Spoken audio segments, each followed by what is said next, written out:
It's Thursday, May 23rd, and welcome to the New York Amsterdam News Podcast. I'm Cyril Josh Barker, coming to you from the offices of the New York Amsterdam News in Harlem. On this week's podcast, my special guest is educator and award-winning journalist Herb Boyd, who is going to discuss several issues with me, including the recent abortion ban in Alabama, President Donald Trump, and the 2020 election. But first, I've got your Am News headlines.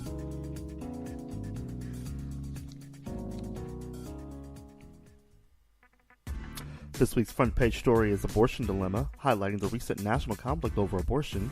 Several women's groups gathered around the country this week to voice their opposition to a bill passed in Alabama virtually banning abortions. Republicans are hoping the conflict goes to the Supreme Court with hopes of overturning Roe v. Wade. The administrative trial of NYPD officer Daniel Pantaleo has been delayed by 2 weeks. Pantaleo, who was accused of killing Eric Garner in 2014 using a banned chokehold, is off because of a scheduled vacation. His lawyers are also waiting for a medical examiner from Missouri who will dispute the city medical examiner's declaration that Garner died from the chokehold. Dance Africa returns to the Brooklyn Academy of Music for Memorial Day weekend. This year's event will highlight the story of rebirth, reconciliation, and transformation of the African nation of Rwanda. The Dance Africa Bazaar will also take place in Ashland Place and Lafayette Avenue in Brooklyn, featuring 150 vendors from around the world. And those are some of our headlines in this week's edition of the New York Amsterdam News. You can pick it up on newsstands now and read more about those stories that I just mentioned, as well as seeing all those stories online at amsterdamnews.com. I have to give a warm welcome to our listeners on Spotify. I know you guys are out there listening to us. We actually got on Spotify last week, and we're very happy about that, so we definitely want to give a shout out to you. Also, have to give a shout out to my web listeners who are listening right now on our website, amsterdamnews.com. I know that's on the homepage now, and you all are seeing it, so we really appreciate you listening to that. Be sure to explore all those stories that you see on the homepage of the website. Click some of the sections up top. We really appreciate that, and take a look at all the stories that I just mentioned, as well as some of the ones you're seeing on our website right now. And remember, you can always listen to the podcast on SoundCloud, Spreaker, and YouTube as well, so we definitely want to see you there too if that's available to you. Well, my guest this week is author, educator, and award-winning New York Amsterdam News journalist Herb Boyd. He's with me to discuss several topics, and we're going to go through a whole lot of them. And welcome, Herb, to the podcast. How are you? I'm very good. I'm out here in Tornado Alley. Oh. You know so well. Now, you're in Oklahoma, right? Oklahoma, my home state. Absolutely. Yeah, I've been watching the news with that. Oklahoma City. All right, cool. Awesome. Mm-hmm. Well, so much going on in the news this week. I know you had a few stories in the Amsterdam News, but first and foremost, I do want to ask you about our front page story, Abortion Dilemma, U.S. tackles divisive topic, Black community speaks. Huge debate going on right now about abortion because of the ban that happened in Alabama, another state that I used to live in, as well as proposed bans and some other things going on in other states, including Missouri, Louisiana, I think Ohio, and a few others. So go ahead. What's your take on the abortion ban? But first of all, let me also connect myself to Alabama. Okay. Because I was born in Birmingham. In fact, Josh, I was born in the same hospital that Angela Davis and Condoleezza Rice were born in. Oh, okay. And that's about all we have in common. Oh, I got a little bit more in common with Angela. No, you're absolutely right. I think more than anything, you remember it's about a week ago, they had a vote on the Planned Parenthood, and the move kind of like defund it.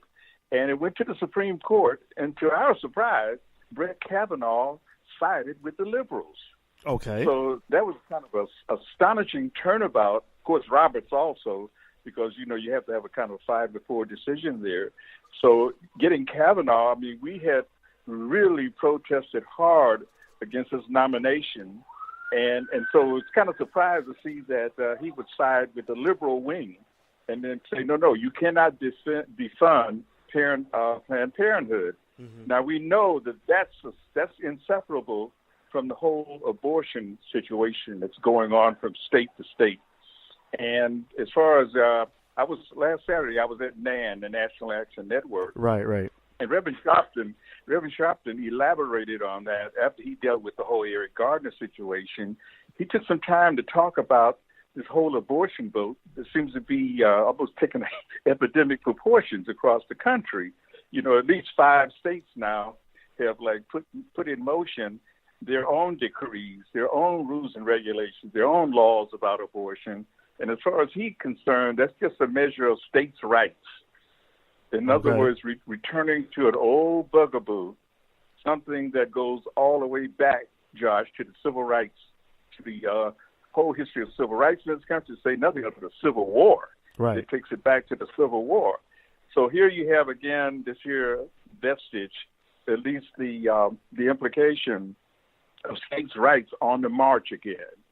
And they can kind of supersede or just go ahead, just throttle the whole idea of a federal law. Of course, now that puts in danger Roe versus Wade. So heaven only knows where it's leading to, but it's some very ominous signs on the whole abortion front. So that's what we're trying to deal with at this point, to see exactly how far it's going to go. Of course, if it goes all the way to the Supreme Court, if the Planned Parenthood vote is any indication, it might not get any traction at all because they refuse to review it on the Planned Parenthood. Mm-hmm. Yeah. Let me ask you this. I actually spoke late last week, and we put it in the paper this week in the story that Naaba and I wrote about abortion dilemma, about the abortion issue, rather. And I spoke to Senator Bobby Singleton, who's the Democratic state senator down there in Alabama. You know, he was, I don't know if you all saw, but it was the African-American gentleman who was saying all these things to the Republicans about how, you know, they shouldn't pass the law, but they did anyway. And one of the things I asked him is that, you know, they're kind of banking and hoping that this goes to the Supreme Court because they want to overturn Roe v. Wade. However, I did ask him about whether or not, I'll ask you the same question, whether or not this is kind of a precursor to other things they want to try and overturn, like Brown versus Board or some of these other landmark decisions when it comes to race. Is this because I think they're kind of testing the waters in a sense to kind of see, okay, if we can get away with, you know, overturning Roe v. Wade, what else can we do? Or what other things, or they might have some other things in the works. What do you think? I think you're absolutely right, you know, on the right track in terms of being very, very fierce and very, very worried about the ongoing implications of those particular measures. Because for me, it does signal, you know, a certain kind of turn that's going on in the same way that the whole vote on Planned Parenthood, it's inseparable from the whole abortion situation, right?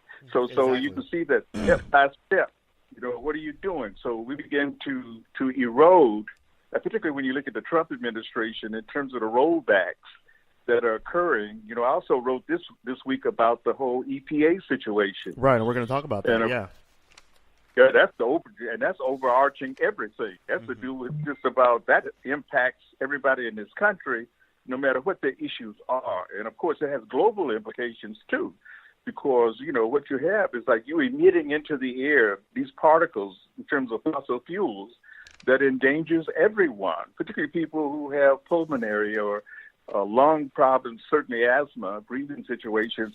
All of these are very, very dangerous situations. So Obama had put in place the whole Clean Power Act, but here he got Trump coming. Anything to do with Obama, he tries to eradicate it anyway.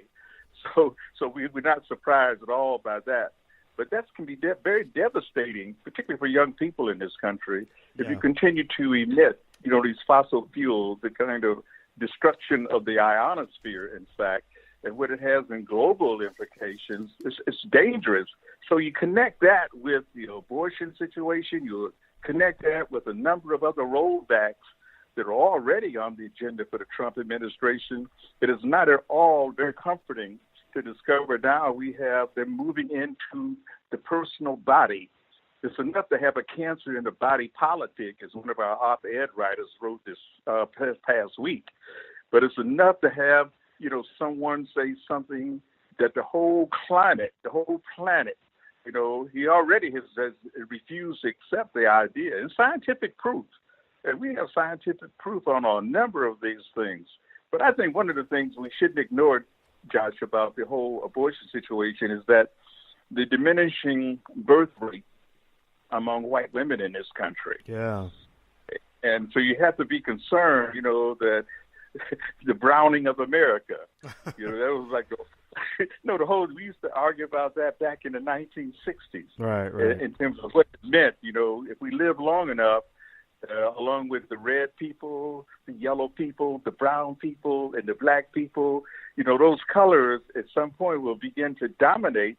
And so you have a number of people, particularly the right wing, the Ku Kluxers and what have you, who are very concerned about the immigration is another fact. Yeah. You have people coming in, so those numbers begin to increase. The demographics, the dark demographics in America. Right. So the whole abortion thing, say we go along with this. We can't afford to have people eliminating potential people who are part of our army.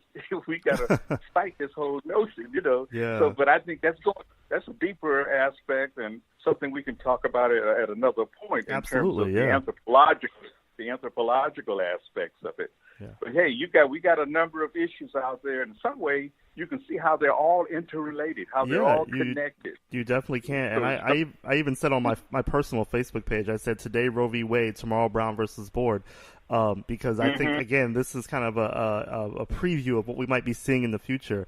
States individually going after long-time landmark cases that have set laws and policies in our nation, and things like this being changed to change things nationally while this president is still in office, while these Supreme Court justices are still on the bench. Get it all in now so that if something happens or if the Republicans lose control, which they might be nervous that they are, which is why there's such a rush to eliminate this Planned Parenthood. But I have heard a lot of things about what you're talking about in terms of that there's a race factor behind this with the white lifespan being a little shorter, or white people not producing enough at the rates that a lot of people think they should be.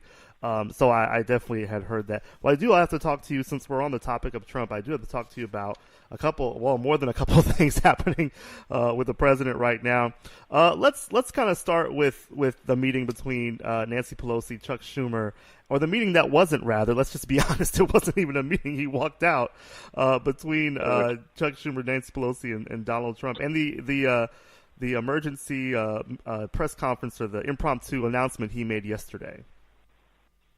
Well, one of the things about this is that, and we should not ignore that, because that's, in terms of New York and Chuck Schumer, to say nothing of our Attorney General that we have in the state of New York, and the moves that she's making, and because we're getting closer and closer. I mean, the whole question of impeachment, which is like one of the overarching concerns that we have. Right. And, of course, with Nancy Pelosi trying to put the brakes on that. But you have the younger members of Congress who are pushing full speed ahead. And they're ready. And it's kind of curious in my MAGA this time, MAGA, Make America Great Again, Trump Must Go. We talked about their representative out of Michigan, who is the first Republican to kind of come aboard and to join some of the Democrats crying for impeachment. And so that's a very interesting development that we have at least one Republican, coming. Some people say, well, this is the start of something big. Well, I doubt if it'll go that far. But certainly it kind of provides a little bit more leverage and a little bit better understanding. It goes along with the general polls that are coming in. And that's another thing that Chuck Schumer and them are playing off of, these polls that are coming in, national polls, suggesting that the approval rating of Trump continues to decline. And it was one that was just conducted the other day. I think it was a combination of Quinnipiac and then Times, ABC poll that says that of the people, the respondents, more than 50% said if the elections was held right now, they would not vote for Trump. Of course, we understand, and we say it all the time at the Amsterdam News, Josh, is that a poll is a poll is a poll. Exactly. And it's just a momentary barometer and a very small pool of respondents who are saying those things. But you have to gather from that, the larger, the much broader implications it might have, because if incrementally you can see how that spreads to such a way, the more people you ask, perhaps more and more folks will come on and join the numbers in a small pool who suggest that Trump's got to go. Right. So I don't know. In terms of what's going on, I've been on the road here for the last 2 weeks trying to keep up with a lot of the political developments, and I mean, I was on the road when I heard that De Blasio had threw his hat in the ring. Yeah. I said, wait a minute, did we do something on? I haven't seen the We did. About a couple. Well, it was so interesting. About 2 weeks ago, not last week, the week before, we actually had a picture of De Blasio on the front page with the words "Hell no." I saw that. So yeah, that was kind of our jab at Bill De Blasio for president. It was interesting. We did a poll, and again, I'm using the word poll because it was a small sampling on our website. We asked our Facebook, and I just want to tell everybody, we do these polls on our Facebook page. If you ever see them, please participate in them. It's usually a yes or no question. We get a lot of good feedback from them. And the question was, should Bill De Blasio run for president? And we got a 90% said no. and only 10% said yes. So of the people that responded to our unscientific, just kind of informal poll that was on social media. So I think the main consensus is that maybe not the best thing to do. But let me go back to Trump real quickly. I just want to ask you one question, and the question is, and maybe you answered it already, but I just want you to kind of go back to it again. We're seeing news coverage about impeachment. We keep hearing the word over and over again. I was at a restaurant and the television sound was off, and one of the news networks basically had all these pictures. I think it had to be about maybe 50 to 60 people who are calling for Trump to be impeached or begin impeachment proceedings. How real is that? I mean, is it not far away? Is it possible? I mean, what's the real possibility of him actually getting impeached? Well, one of the things about impeachment, if you study the history of it, there's no good news there for us. Right. We've had a couple close calls in which presidents, well, we had one actually resign, refused. That was Nixon, who refused to go to take it to court, to go before a jury or anything like that, because the Senate at this point is Republican controlled. So it makes it very, very difficult because you're going to have to get a two-thirds majority out of the senatorial pool, and at this point, the numbers are not there. However, I do feel that an impeachment move is not at all uncalled for. I think that what it begins to suggest is that a lot of people are paying attention to the whole issue of obstruction of justice, and many of them, I feel that you don't even have to go to court on that. I mean, we see implications and indications of that just about every tweet he does. All of his tweets have been connected to the obstruction of justice, if not to the absolute violation of our Constitution. So if you talk about high crimes and misdemeanor, well, he's got a ton of misdemeanors. I don't know, in terms of concluding about high crimes, that's a pretty, to catch him, what you might say, red-handed. He has to be the smoking gun, has a lead to the actual incident in which he participated in the obstruction of justice.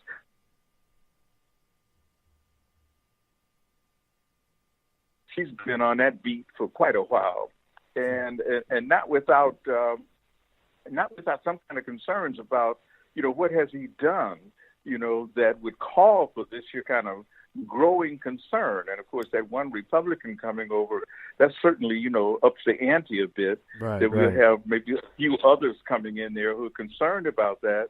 But of course, you have Nancy Pelosi who's trying to put the brakes on that because she's looking down the road, to 2020. Right, exactly. And what might be something that's, it might turn out that it'll backfire on them.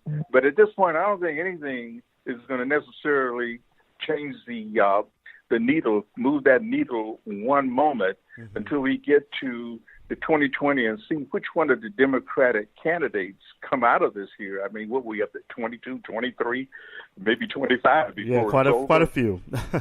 Quite a few. Yeah.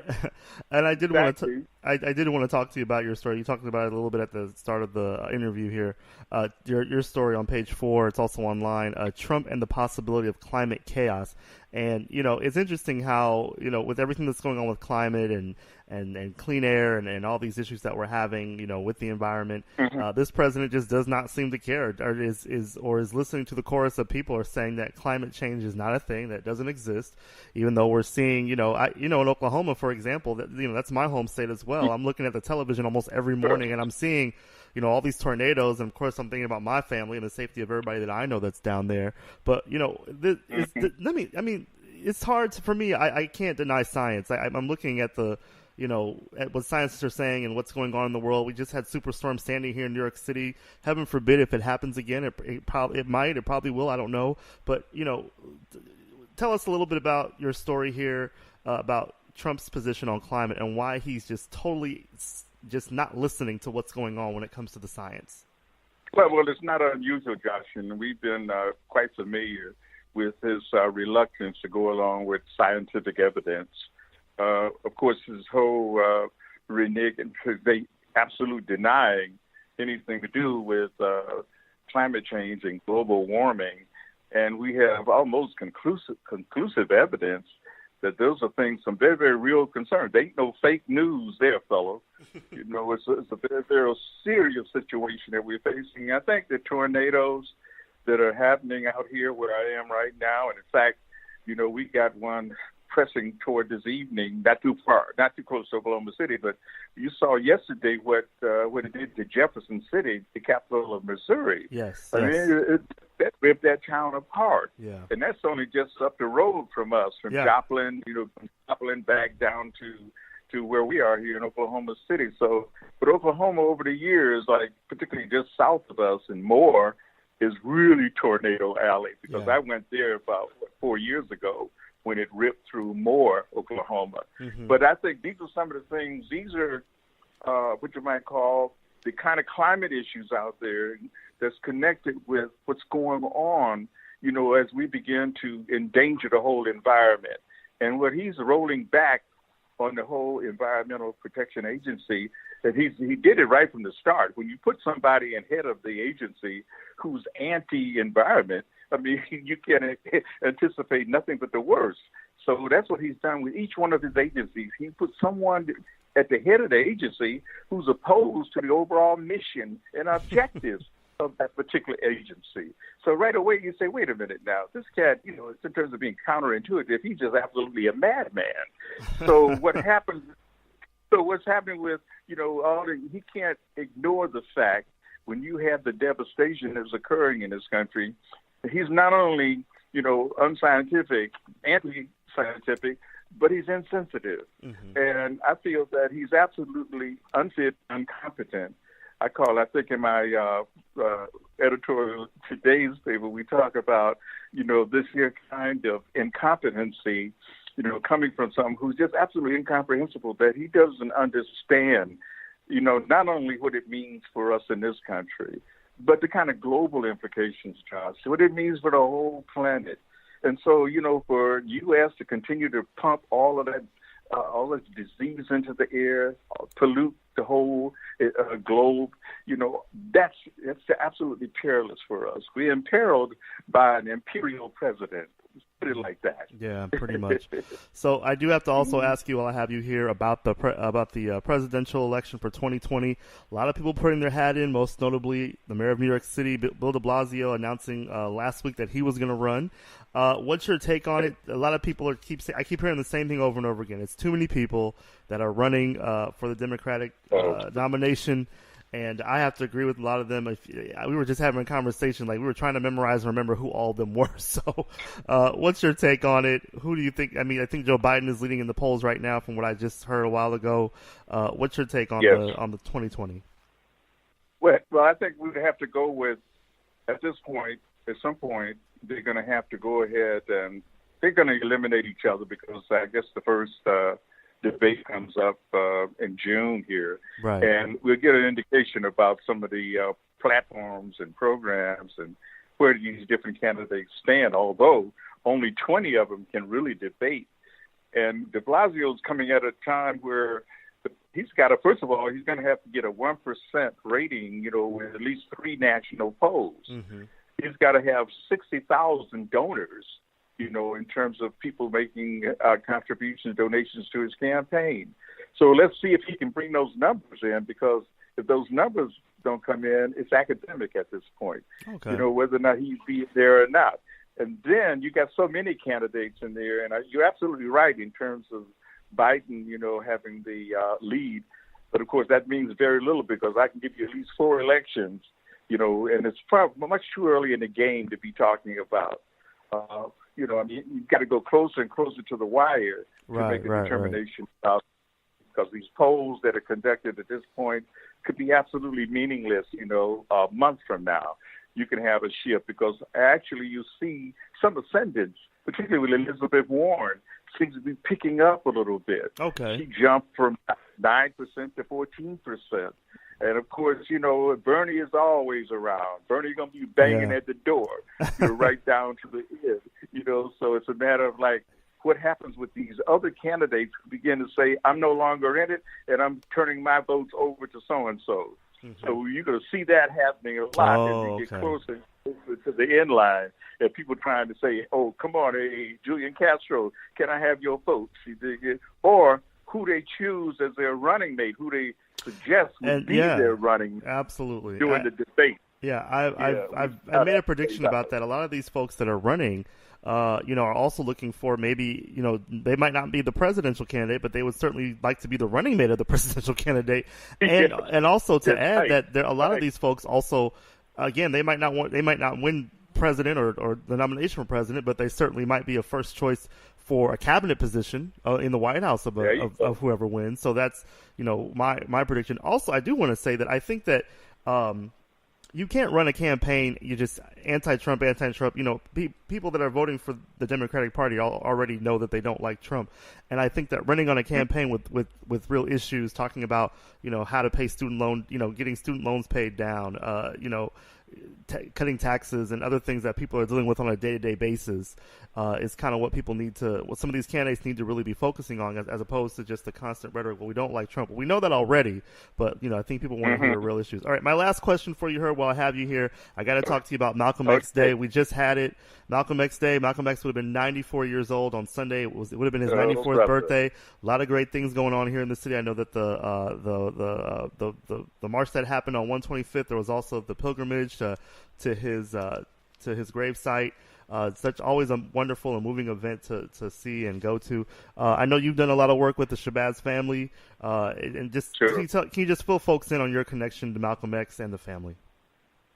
But one of the things about this is that I teach a course at City College, and in fact, I'm in the process of grading my students' papers.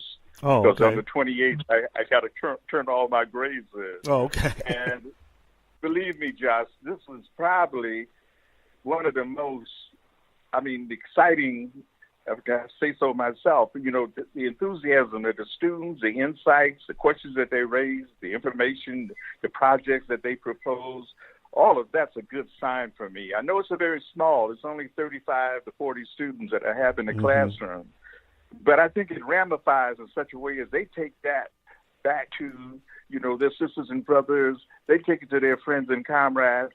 They take it to the people they work with. They take it to their family.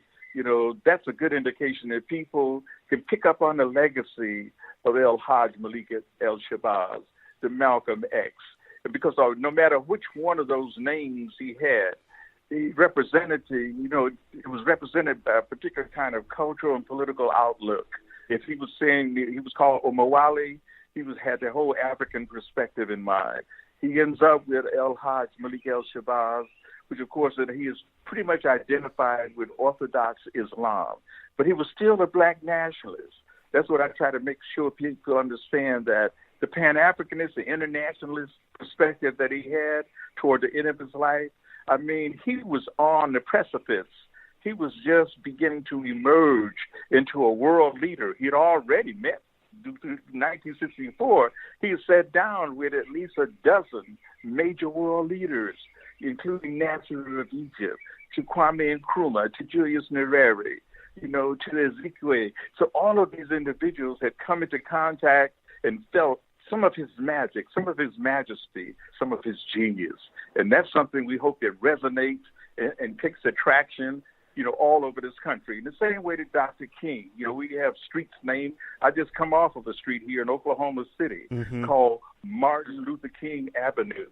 Okay. But I don't know if there's anything about Malcolm out here course, you go to Omaha, Nebraska, where he was born, there are some landmarks there. But it needs to have this kind of national push, and that momentum for that is growing each year because we see some of the individuals going on a pilgrimage, more and more buses are showing up to go out to to this year. Yeah, big group this year. More and more stores are closing down on 125th Street, and some other parts of the country are picking up that same kind of momentum and enthusiasm that's in the heartbeat of Black America, right there in Harlem. Right. All right. How you feel, guys? I feel great. I feel great. Well, listen, Herb, it's always. I'll be back home. Mm-hmm. Okay. Yeah, we'll see you when you come back. But yeah, we definitely. Let's pick up part 2. Okay. Definitely part 2. Thank you so much, Herb. We're definitely going to have you back. Thanks a lot. That concludes this week's podcast. You can pick up the latest edition of the New York Amsterdam News on newsstands and get updates online at amsterdamnews.com. You can also keep up with us on Facebook at NY Amsterdam News and follow us on Twitter at NYAmNews. I'm Cyril Josh Barker. Thanks for listening.